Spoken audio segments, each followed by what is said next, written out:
நரியை குதிரை பரியாக்கி ஞாலம் எல்லாம் நிகழ்வித்து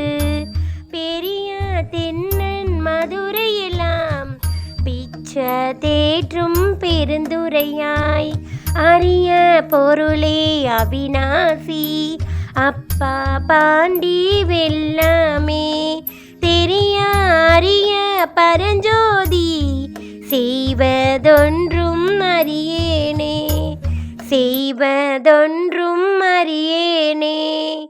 நரியை பரியாக்கி உலகம் எல்லாம் பரவச் செய்து மதுரை பகுதி முழுவதும் பித்தேற்றிய பெருந்துரை பெருமானே, அரும்பொருளே, அவிநாசி அப்பனே, பாண்டிய நாட்டின் கடலே, தெரிதற்கரிய மேலான ஒளியே, நான் உய்யும் பொருட்டு விடுப்பதாகிய காரியத்தை